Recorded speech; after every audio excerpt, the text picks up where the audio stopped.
Hey guys, welcome back on my YouTube channel. This is me doctor Sadaf Amreen. आज मैं आपके साथ डिस्कस करूंगी प्रोजेस्टेरॉन। प्रोजेस्टेरॉन क्या है? एक तरीके का नेचुरल हार्मोन है जो कि रिलीज होता है theca cell of the corpus luteum से एंड द प्लासेंटा। ठीक है, कॉर्पस ल्यूटियम आप जानते होंगे कहाँ बात चल रही है, ये ओवरी के अंदर बात चल रही है। जो कि कॉर्पस ल्यूटियम कब बनता है हमारा? जब ओवल्यूशन हो जाता है तो क्या होता है, हमारा जो ग्राफिन फॉलिकल था वो कन्वर्ट हो रहा था कॉर्पस ल्यूटियम के अंदर। याद आ गया आपको? ठीक है, कॉर्पस ल्यूटियम में जो थीका सेल होते हैं और प्लासेंटा से, यानी प्रेगनेंसी के दौरान प्लासेंटा से रिलीज होता है, और जो कॉर्पस ल्यूटियम जो बनता है आफ्टर द ओवल्यूशन, उसमें जो थीका सेल होते हैं उससे रिलीज होता है। अगर आपसे सवाल पूछा जाएगा कि प्रोजेस्टेरॉन कहाँ से रिलीज होता है, तो आपका जवाब होगा theca cell of the corpus luteum and placenta. ठीक है, आगे बढ़ते हैं। It is metabolised in the liver and excreted in the urine as sodium pregnanediol glucuronide. ठीक है, ये कहाँ जाके प्रोजेस्टेरॉन हमारा मेटाबोलाइज होता है? लीवर के अंदर मेटाबोलाइज होता है। और जिसका सिक्रीशन होता है कहाँ होता है? यूरिन में सिक्रीट होता है। किस फॉर्म में सिक्रीट होता है? सोडियम प्रेगनाडियोल ग्लूकुरोनाइड के फॉर्म में से होता है। नेचुरली होता ये है कि प्रोजेस्टेरॉन जो होता है ओरली एक्टिव नहीं होता, इसलिए इसको जो दिया जाता है या तो इंट्रामस्कुलरली दिया जाता है या फिर दिया जाता है ओएल बेस के अंदर मिलाकर। नेचुरली जो होता है ये प्रोजेस्टेरॉन जो होता है ओरली एक्टिव नहीं होता, इसी वजह से होता है कि प्रोजेस्टेरॉन को जो होता है इंट्रामस्कुलरली दिया जाता है ऑयल बेस के अंदर। ठीक है, प्रोजेस्टेरॉन क्या करता है? सीडो प्रेगनेंसी स्टेट करता है। अगर आपसे पूछा जाए कि कौन सा हार्मोन ऐसा है जो बॉडी के अंदर क्या होता है, सीडो प्रेगनेंसी स्टेट को प्रोड्यूस करता है, तो आपका क्या जवाब होगा? क्या होगा आपका जवाब? प्रोजेस्टेरॉन। ठीक है, ठीक है, इसको पी से प्रोजेस्टेरॉन के जरिए भी याद कर सकते हैं आप, और पी से सीडो प्रेगनेंसी भी याद कर सकते हैं, या फिर पी फॉर प्रेगनेंसी भी याद कर सकते हैं। आपको याद रखने में ईजी होगा। उसके बाद मैं आपसे बात करती हूँ, जैसे कि प्रोजेस्टेरॉन अब बॉडी में रिलीज हो गया है तो उसका एक्शन कहाँ कहाँ होते हैं। प्रोजेस्टेरॉन जो होता है हमारे जाके एक्ट करता है एंडोमेट्रियम पे। यूट्रस की जो एंडोमेट्रियम होती है ना, वहाँ जाके एक्ट करता है। ये क्या करता है प्रोजेस्टेरॉन? उसमें जाकर जब एक्ट करेगा एंडोमेट्रियम के अंदर, तो उसकी वजह से क्या होगा, वहाँ पे क्या होगा, सिक्रेटरी टाइप की हाइपरट्रॉफी होती है।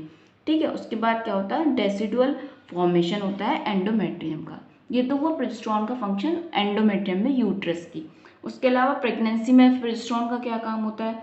प्रोजेस्टेरॉन जो होता है प्रेगनेंसी में सबसे पहले जो होता है रिलीज होता है कहाँ से?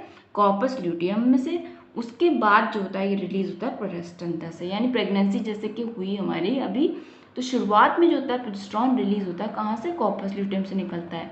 कब तक निकलता है? 8 वीक तक निकलता है। ठीक है, उसके बाद जब प्लासेंटा पूरा हमारा बन जाता है, यानी 8 वीक से क्या हुआ, 8 वीक के बाद जो था, उसके बाद जो था इसका जो फंक्शन था, प्रोजेस्टेरॉन जो निकल रहा था कॉर्पस ल्यूटियम से, वो प्लासेंटा फंक्शन जो था टेक ओवर कर लेता है। तो उसके बाद से जो होता है प्लासेंटा निकालने लगता है प्रोजेस्टेरॉन। तो आपने ये याद रखना है कि अर्ली प्रेगनेंसी में प्रोजेस्टेरॉन कौन निकालता है? कॉर्पस ल्यूटियम निकालता है।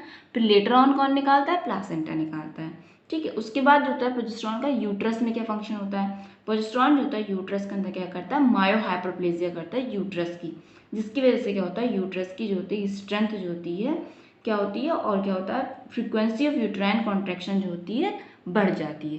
क्योंकि क्या किया इसने यूट्रस के अंदर? मायोमेट्रिन जो उसका हाइपरप्लेजिया किया, इसकी वजह से क्या हुआ, जो उसकी स्ट्रेंथ थी या फिर जो कॉन्ट्रैक्टिबिलिटी की जो पावर थी वो इंक्रीज हो जाती है। फिर ये जाके एक्ट करता है फेलोपियन ट्यूब पे। फेलोपियन ट्यूब में क्या करवाता है प्रोजेस्टेरॉन?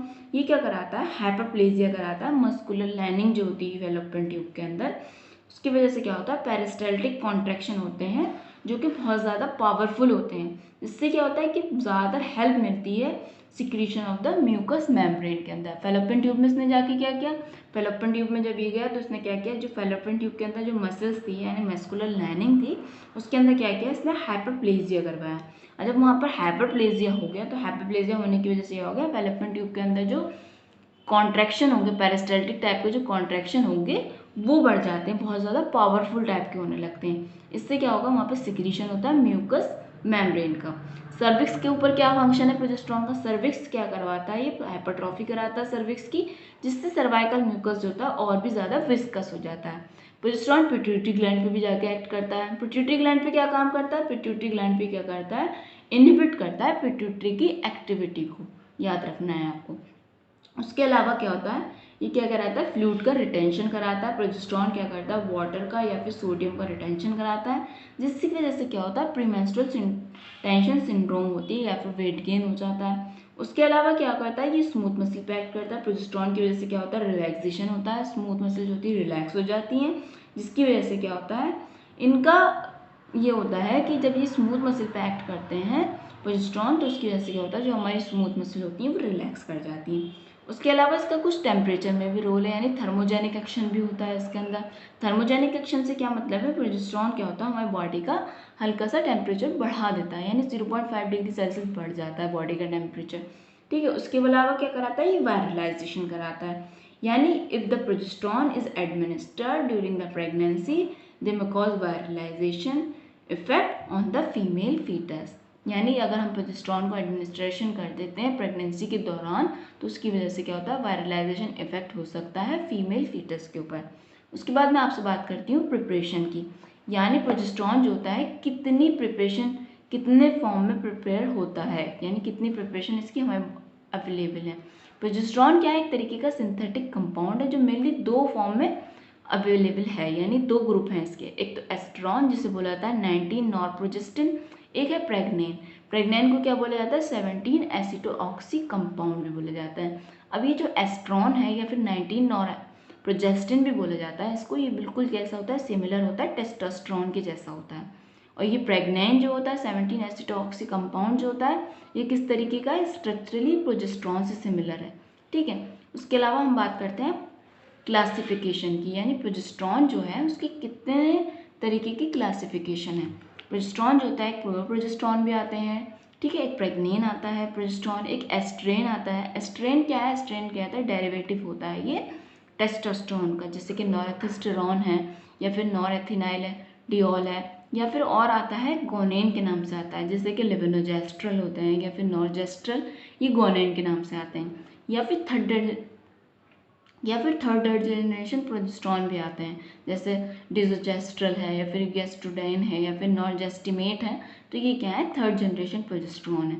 या फिर हाइब्रिड के भी आते हैं, जैसे कि एंटी एंड्रोजन्स है या फिर एंटी मिनरल है या कॉर्टिकोस्टेरॉइड इफेक्ट है।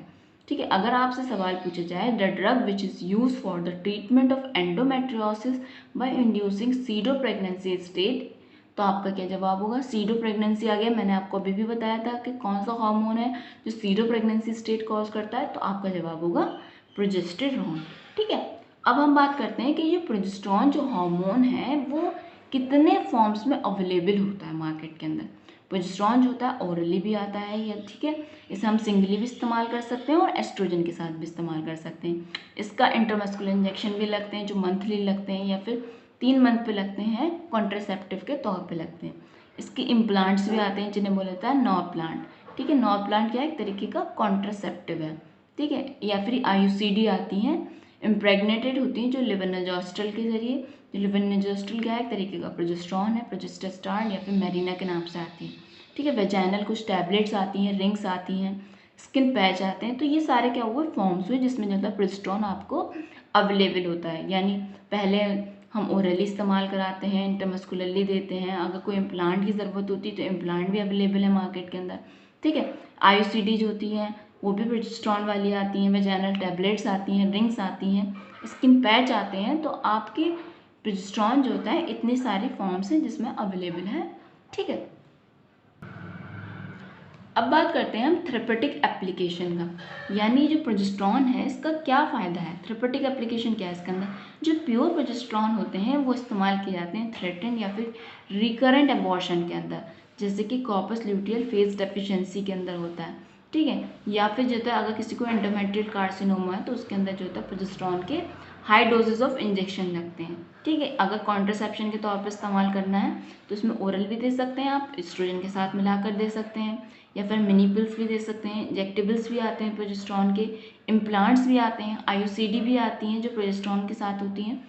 ठीक है, और डीयूबी में भी प्रोजेस्टेरॉन का इस्तेमाल किया जाता है, डिस्मेनोरिया में किया जाता है, प्रीमेंस्ट्रुअल टेंशन सिंड्रोम में किया जाता है, एंडोमेट्रियोसिस के अंदर भी किया जाता है, एंडोमेट्रियल एब्लेशन में किया जाता है डीयूबी के अंदर, या फिर एमेनोरिया में इस्तेमाल किया जाता है, या फिर प्रोजेस्टेरॉन की पोस्टकॉर्टल पिल्स आती हैं जैसे कि लेवोनोजेस्ट्रल है, उसमें क्या होता है 0.75 मिलीग्राम कि टैबलेट होती है जो दी जाती है कितनी देर के अंदर, with in 72 hours of unprotected coitus, जिसके बाद रिपीट किया जाता है 12 घंटे के बाद। इससे क्या होता है 80% चांसेस 98% चांसेस रहते हैं कि प्रेगनेंसी हमारी प्रिवेंट हो जाती है। या फिर हार्मोनल रिप्लेसमेंट थेरेपी में दिया जाता है, विद एस्ट्रोजन के साथ मिलाकर देते हैं इसके अंदर। या फिर पोस्टपोनमेंट ऑफ मेंस्ट्रुएशन, अगर हमें मेंस्ट्रुएशन को पोस्टपोन करना है उसके अंदर भी क्या होता है प्रोजेस्टेरॉन का इस्तेमाल किया जाता है। क्या इस्तेमाल करते हैं 5 मिलीग्राम जो होता है नॉरेथिस्टेरॉन दिया जाता है। कितने दिन के लिए दिया जाता है, फॉर 4 to 5 डेज के लिए दिया जाता है। यानी थेरेपेटिक एप्लीकेशन क्या हुआ, या तो प्रोजेस्टेरॉन थ्रेटेड एबॉर्शन के अंदर इस्तेमाल किया हमने, रिकरेंट एबॉर्शन के अंदर इस्तेमाल किया, एंडोमेट्रियल कार्सिनोमा में कॉन्ट्रासेप्टिव के तौर पर इस्तेमाल किया जाता है, DUV में इस्तेमाल किया जाता है, डिस्मेनोरिया में इस्तेमाल किया जाता है, अगर प्रीमेंस्ट्रुअल टेंशन सिंड्रोम है उसमें भी प्रोजेस्टेरॉन देते हैं, एंडोमेट्रियोसिस के अंदर देते हैं, ठीक है, एंडोमेट्रियल एब्लेशन करना है अगर DUV में उसमें देते हैं, पोस्टकॉइटल पिल में भी दिया जाता है प्रोजेस्टेरॉन होता है उसके अंदर, एमेनोरिया में भी इस्तेमाल किया जाता है प्रोजेस्टेरॉन को, ठीक है, अगर पोस्टपोन करना है मेंसेस को उसमें भी इस्तेमाल किया जाता है, या फिर हार्मोनल रिप्लेसमेंट थेरेपी में भी इस्तेमाल किया जाता है। ठीक है, अगर आपसे इस तरीके से एक सवाल पूछा जाएगा, ड्रग जो इस्तेमाल की जाती है कंट्रोल करने के लिए एंडोमेट्रियल कैंसर को और उसकी मेटास्टेसिस को, तो वो कौन सी ड्रग होती है, कौन सा हार्मोन इस्तेमाल किया जाता है, प्रोजेस्टेरॉन। आपका जवाब होगा प्रोजेस्टेरॉन। अब जब हम इस्तेमाल कर रहे हैं प्रोजेस्टेरॉन को, क्योंकि ये एक हार्मोन है, मेडिसिन है, तो जब भी हमको इस्तेमाल करते हैं प्रोजेस्टेरॉन को तो हमें याद रखना चाहिए उसके कॉन्ट्राइंडिकेशन क्या है, कहाँ उसे इस्तेमाल नहीं करना और उसकी वजह से साइड इफ़ेक्ट क्या होंगे। तो सबसे पहले मैं आपसे बात करती हूँ कॉन्ट्राइंडिकेशन के। अगर हमारी कोई वजाइनल ब्लीडिंग ऐसी है जो डायग्नोज नहीं है, यानी उसका कॉज क्या है, वो किस वजह से हो रही है, तो उसमें कभी भी उसको रोकने के लिए प्रोजेस्टेरॉन का इस्तेमाल आप नहीं करेंगे। या फिर किसी को ब्रेस्ट कैंसर है या फिर कोई ब्रेस्ट ट्यूमर है तो आपको उसमें भी क्या होगा प्रोजेस्टेरॉन का इस्तेमाल नहीं करना है। या फिर कोई थ्रोम्बो एम्बोलिज्म है तो ठीक है, उसमें भी क्या है आपको प्रोजेस्टेरॉन इस्तेमाल नहीं करना है। यानी कोई अगर अनडायग्नोज ब्लीडिंग है या ब्रेस्ट कैंसर है, ब्रेस्ट ट्यूमर है या थ्रोम्बो एम्बोलिज्म है, तो इन सारे केसेस के अंदर आपको प्रोजेस्टेरॉन इस्तेमाल नहीं करना है। अब इसकी वजह से साइड इफ़ेक्ट क्या हो सकते हैं, अगर आपने प्रोजेस्टेरॉन इस्तेमाल किया तो उसकी वजह से क्या हो सकता है, नौजिया हो सकता है, वॉमिटिंग होता है। साइड इफ़ेक्ट याद रखना क्यों ज़रूरी हो सकता है, फ़ायदे तो याद हैं या नहीं है तो इतना कोई फ़र्क नहीं पड़ता, क्योंकि फ़ायदा ही तो हो रहा है, कोई नुकसान तो नहीं हो रहा। ठीक है, साइड इफ़ेक्ट याद रखना बहुत ज़्यादा इंपॉर्टेंट है, क्योंकि पेशेंट इस्तेमाल करने के बाद कंप्लेन जो लेके आएगा वो यही बताएगा कि मुझे इस दवा को मुझे नौजिया हो रहा है या वॉमिटिंग हो रहा है या हेडेक हो रहा है मुझे जब से तो नहीं बोलेगा वो, मैंने जब से दवा इस्तेमाल करी है, वो डायरेक्ट आके बोलेगा मुझे हेडेक हो रहा है, मेस्टेल्जिया हो रहा है। तो ये आपको पता होना चाहिए, क्योंकि जब आपने प्रोजेस्टेरॉन स्टार्ट किया है तो ये उसके साइड इफ़ेक्ट हैं। तो आप इसको कोई अलग से कहीं आपकी सोच ना चली जाए, कुछ आप और अलग से ना सोचने लग जाए, तो इसलिए आपको जब साइड इफ़ेक्ट पता होंगे, याद होंगे, तो आप इसको समझेंगे it is a part of treatment. जब तक उसको प्रोजेस्टेरॉन चलेगा तो ये साइड इफ़ेक्ट तो होने ही हैं, जैसे कि नौजिया होगा, वॉमिटिंग होगा, हेडेक हो सकता है, मेस्टेल्जिया हो सकता है, वाटर रिटेंशन हो सकता है, लेग क्रैम्प्स हो सकते हैं, वेट गेन हो सकता है, डिप्रेशन हो सकता है, हिर्सुटिज्म हो सकता है, डीप वेन थ्रोम्बोसिस हो सकती है, पल्मोनरी एम्बोलिज्म हो सकता है, ब्रेस्ट कैंसर हो सकता है, ट्यूमर हो सकता है कोई। तो ये सारे हुए आपके साइड इफ़ेक्ट जो प्रोजेस्टेरॉन की वजह से होते हैं। सो गाइस, आपको आप समझ में आ गया होगा प्रोजेस्टेरॉन क्या है, प्रोजेस्टेरॉन की कितनी प्रिपरेशन आती है, प्रोजेस्टेरॉन का क्लासिफिकेशन क्या है, प्रोजेस्टेरॉन कितनी फॉर्म्स में अवेलेबल है। Guys, I hope you like this video. If you like, please hit like button and share with your friend. If you have any query, just feel free to comment below in the comment section. फिर मिलते हैं आपसे next video के अंदर, तब तक के लिए thank you so much for watching my video and supporting me.